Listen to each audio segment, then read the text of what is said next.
Fala tricolor de toda a terra, estamos de volta com mais notícias sobre o nosso Flusão.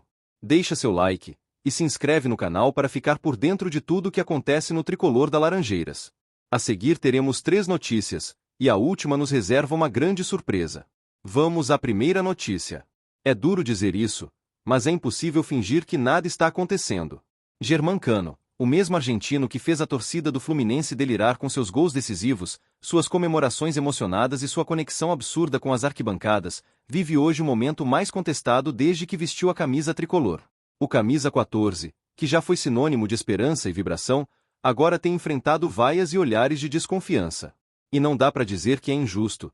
O futebol apresentado nas últimas partidas está muito abaixo do que ele mesmo construiu no clube. No clássico contra o Vasco, quando o placar já apontava um amargo 2-0, Cano foi substituído aos 15 minutos do segundo tempo. Pela primeira vez, ouviu um coro de vaias vindo das arquibancadas. Não era um protesto massivo, mas foi o suficiente para simbolizar algo que parecia impensável há um ano. Parte da torcida tricolor começa a perder a paciência com seu artilheiro. A cena do argentino saindo de campo cabisbaixo, evitando olhar para as arquibancadas, é daquelas que machucam quem vive o Fluminense com o coração. É um choque de realidade. Cano é ídolo, é símbolo de uma das fases mais vitoriosas do clube nos últimos tempos, mas o futebol é ingrato, e o torcedor cobra quem ama, principalmente quando sente que o ídolo não está entregando o que pode. Os números mostram claramente o tamanho da queda de rendimento. Cano marcou 20 gols na temporada, o que, à primeira vista, parece muito bom. Só que esse número esconde um detalhe preocupante. Ele balançou as redes apenas uma vez nas últimas 13 partidas. Para quem se acostumou a vê-lo decidir quase toda semana, isso é uma eternidade. Nos 5 jogos mais recentes que disputou, foram apenas 6 finalizações no total. 3 delas vieram no clássico contra o Botafogo. Nos outros confrontos, o camisa 14 praticamente não incomodou os goleiros adversários.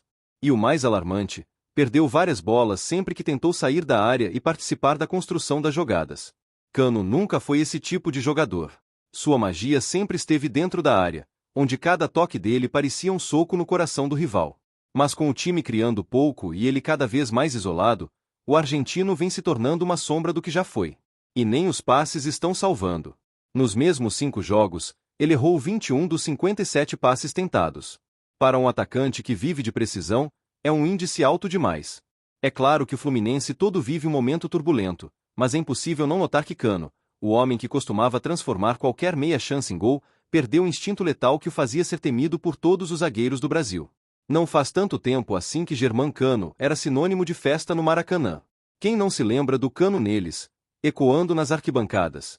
Dos gols em decisões, das comemorações com o filho Lorenzo, do sorriso estampado no rosto após cada vitória? Ele era a representação viva da alma tricolor, lutador, decisivo e apaixonado pelo clube. Nos últimos anos, o argentino foi protagonista de grandes momentos. Conquistou títulos, levou o Fluminense ao topo e conquistou até quem não acreditava no seu potencial. Ele foi o centro de tudo, dos cânticos, das faixas, das homenagens. Um verdadeiro símbolo da nova era do clube. Mas o tempo passa, e no futebol, viver do passado é um erro mortal. Cano ainda tem crédito, claro. Um ídolo da sua grandeza não se apaga por algumas partidas ruins. Só que o torcedor, acostumado a vibrar com suas arrancadas e gols decisivos, começa a se perguntar onde foi parar aquele instinto matador. A camisa 14 parece pesar de um jeito diferente agora. O que antes era confiança virou ansiedade. O que antes era frieza virou nervosismo. E isso transparece em campo. Cano parece travado, hesitante, como se cada chute errado fosse uma pedra a mais nas costas. E nós, torcedores, sentimos isso. Queremos vê-lo sorrir de novo, queremos vê-lo comemorando de braços abertos, fazendo o L para o estádio inteiro vibrar. O desempenho estatístico escancara o problema. Cano ainda é o artilheiro do Fluminense na temporada, com 20 gols, 9 a mais que Canobio, o segundo colocado. Mas sua média de finalizações certas caiu drasticamente, apenas 0,9 por jogo. É a pior desde que chegou ao clube. Para se ter uma ideia, em 2023 essa média era de 1,6. Em 2022, de 1,7. A diferença é gritante. E o mais preocupante é que não se trata apenas de azar. É falta de confiança, falta de movimentação e talvez até de cansaço acumulado. Cano sempre foi um jogador de entrega total, que se doa em campo até o último minuto. Mas a idade pesa, o ritmo intenso das competições cobra seu preço, e talvez o corpo já não responda da mesma forma. Mesmo assim, é impossível não respeitar o que ele fez, e ainda pode fazer. Cano é desses que não desistem fácil. Quem o acompanha sabe que ele é obcecado por gols. Quando está em boa fase, parece que tudo que toca vira ouro. E é por isso que, mesmo no meio da crise, ainda há esperança. O Fluminense precisa dele. E ele precisa reencontrar o melhor de si. Com a chegada de novas ideias e ajustes táticos, Cano passou a dividir espaço com John Kennedy. O jovem atacante, revelado em Xerém, vem aproveitando as oportunidades. Em 2 jogos como titular, já soma um gol e uma assistência. É pouco tempo, claro, mas o suficiente para acender uma discussão que poucos imaginavam no início da temporada. Será que chegou a hora de dar um descanso ao argentino? Essa disputa interna pode ser saudável, desde que seja encarada da forma certa. Cano, com toda a sua experiência, sabe que o futebol é cíclico. Às vezes é preciso recuar, respirar e voltar ainda mais forte. A história está cheia de grandes jogadores que renasceram após momentos de contestação. E ninguém duvida que o argentino tenha essa capacidade. Mas o torcedor quer ver atitude. Quer ver Cano pedindo a bola, brigando por espaço, mostrando que ainda é o mesmo matador de antes. Ele não pode se contentar em ser coadjuvante. Não dá para viver apenas da lembrança dos tempos gloriosos. O ídolo precisa se reinventar, mostrar que ainda é o dono da área, o terror dos zagueiros, o homem que transforma meio passe em gol. Ser ídolo no Fluminense é carregar uma responsabilidade enorme. A torcida tricolor é apaixonada, exigente e, acima de tudo, emocional. Quando ama, ama de verdade. Mas quando cobra, cobra com a mesma intensidade. As vaias no clássico não foram um rompimento, foram um grito de alerta. O torcedor não quer ver Cano cair. Quer vê-lo reagir. Quer aquele argentino frio e letal de volta, o cara que decidia clássicos e calava estádios. E é por isso que o momento atual dói tanto. Porque não é um jogador qualquer passando por má fase. É um dos maiores artilheiros recentes do clube. É alguém que escreveu o nome na história com letras douradas. Quando Cano não marca, o Maracanã parece mais silencioso. Quando ele perde um gol, parece que o coração do torcedor para junto. Cano precisa entender que a idolatria é construída com suor, mas também é mantida com entrega. O torcedor perdoa erros, mas não aceita falta de vontade. E por mais que ele ainda demonstre raça, é visível que algo mudou. O brilho nos olhos, a confiança na batida, a leveza na movimentação, tudo isso parece apagado. O próximo jogo contra o Internacional, no sábado, será mais do que um simples confronto de campeonato. É uma chance de recomeço. O time precisa reencontrar o caminho das vitórias, e Cano precisa reencontrar o caminho do gol. O treinador terá 3 dias de treino com o elenco completo para definir quem será o titular e ajustar a parte ofensiva, que vem sofrendo para criar. É uma oportunidade para o argentino provar, dentro de campo, que ainda é o dono da camisa 14. Que ainda é o cara que pode decidir um jogo com um toque. Que ainda pode carregar o time nas costas quando o momento apertar. Cano já calou críticos antes. Já foi desacreditado em outras fases da carreira e respondeu com gols, muitos gols. E se tem uma coisa que o torcedor tricolor sabe, é que ele nunca foge da luta. Mesmo quando o gol parece não sair, ele tenta, se movimenta, busca espaço. É essa garra que precisa reaparecer. O Fluminense precisa do Cano inspirado, do Cano vibrante, do Cano que transforma jogo difícil em espetáculo. Ver Cano sendo vaiado é doloroso. É como se um pedaço da nossa história recente fosse questionado. Ele não merece ser crucificado por uma má fase, mas também não pode se acomodar com o que já fez. O passado glorioso é eterno, mas o futebol vive do presente. E o presente exige reação. Nós, torcedores, continuamos acreditando. Porque sabemos quem ele é. Sabemos o que ele representa. O argentino pode até estar em baixa agora, mas ninguém esquece as noites mágicas em que ele foi o herói.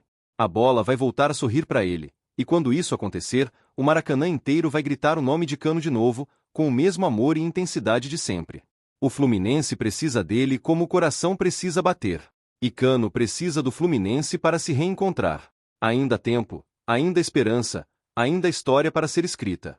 Porque um ídolo de verdade nunca se entrega. E nós, tricolores, estaremos aqui, esperando o próximo L no ar, prontos para explodir de alegria mais uma vez. Vamos à segunda notícia. Adeus ou recomeço. Joia paraguaia Lescano pode surpreender o Fluminense. Quando a notícia começou a circular entre os torcedores, muitos ficaram divididos. Rubem Lescano, o meia paraguaio de apenas 22 anos, está muito perto de deixar o Fluminense, e, sinceramente, é impossível não sentir um misto de tristeza e esperança ao mesmo tempo. Tristeza porque o garoto, dono de uma técnica refinada e visão de jogo rara, quase não teve chances reais de mostrar o que pode fazer com a camisa tricolor. Esperança porque, talvez, esse seja o passo que ele precisa para voltar ainda mais forte, mais confiante e preparado para brilhar nas Laranjeiras. Segundo informações do jornalista Gabriel Amaral, do canal Raiz Tricolor, Lescano está com a saída praticamente acertada. O destino deve ser o futebol paraguaio, para um empréstimo que pode durar até o fim de 2026. Ainda não há confirmação sobre o clube que o receberá, mas o que se sabe é que a negociação está adiantada. E, se for mesmo concretizada, essa pode ser uma daquelas histórias em que o tempo fora vira combustível para o retorno triunfal. Lescano chegou ao Fluminense cercado de expectativas. Vindo de boas atuações no futebol sul-americano, o meia mostrava qualidades que empolgavam. Passes verticais precisos, controle de bola sob pressão, boa leitura de jogo e uma calma incomum para alguém tão jovem. O torcedor logo imaginou o paraguaio combinando com Ganso, Keno, Arias e Cano em jogadas de toque refinado e movimentação inteligente. Mas, infelizmente, as oportunidades não vieram na proporção do talento. Em 2025, foram apenas 11 jogos disputados. Nenhum gol, nenhuma assistência e muito pouca sequência. O problema não é falta de entrega ou talento, mas sim a dificuldade de encontrar espaço num elenco recheado de opções no meio-campo. O Flu vive uma das fases mais competitivas da sua história recente, com briga intensa por posição, e isso acabou ofuscando o desenvolvimento de um jovem que precisa de ritmo para florescer. Mesmo assim, quem acompanha os treinos e as poucas participações de Lescano em campo sabe que há algo diferente nele. A forma como levanta a cabeça antes de receber a bola, o passe rápido que quebra linhas, a tentativa constante de jogar verticalmente, tudo isso mostra que o garoto tem DNA tricolor. Falta apenas confiança e minutos. E isso, talvez, ele encontre nesse empréstimo. Alguns torcedores mais apressados podem olhar apenas para os números e dizer que ele não correspondeu. Mas o futebol vai muito além das estatísticas. Quantos grandes craques não precisaram de tempo para amadurecer? No Fluminense mesmo, já vimos vários exemplos de jogadores que saíram, cresceram e voltaram para fazer história. Por que não acreditar que o mesmo possa acontecer com Lescano? O paraguaio é promissor. Tem técnica, juventude e uma mentalidade que agrada. Trabalha em silêncio, respeita o grupo e não cria polêmicas. Ele sabe que está em um dos clubes mais tradicionais do continente e demonstra gratidão sempre que fala do Fluminense. Isso mostra maturidade. E, no futebol, maturidade é um diferencial tão importante quanto o talento. Se realmente for confirmado o empréstimo, o torcedor tricolor deve olhar para isso não como um adeus, mas como um recomeço. Lescano vai ganhar minutos, confiança e experiência em um ambiente onde será titular, algo que no momento é difícil no elenco tricolor. E quando voltar, poderá ser aquele meia criativo que o Flu tanto gosta de formar. Alguém capaz de decidir jogos com um passe, um drible ou uma visão de jogo diferente. Porque, sinceramente, quem entende de futebol enxerga que Lescano tem algo especial. Falta apenas lapidar, dar sequência e deixá-lo jogar. E o Fluminense, que sempre acreditou no talento, não pode desistir de um jovem com tanto potencial. A história de Rubem Lescano com o tricolor ainda está longe de acabar. E pode ser que, lá na frente, olhemos para esse momento como ponto de virada de uma trajetória brilhante. Vamos à terceira notícia. Ganso no Flu. Pode ser o rei do meio, mas precisa acender de vez. Se tem um cara que mexe com o coração da torcida do Fluminense, esse cara é Paulo Henrique Ganso. O camisa 10, com aquele talento refinado que poucos no Brasil têm, ainda é uma peça que pode fazer muita diferença no nosso meio de campo. Mas, sejamos sinceros, para brilhar de verdade, ele precisa botar mais fogo no jogo, mostrar intensidade e não só aquela qualidade técnica que todo mundo já conhece de cor. A situação do Ganso no Fluminense hoje é complexa. Com a chegada de Luiz Beldia, o time ganhou uma nova cara, um estilo de jogo que cobra muita movimentação, pegada e um ritmo acelerado, tanto com a bola nos pés quanto na hora de correr, marcar e ajudar a equipe quando não tem a posse.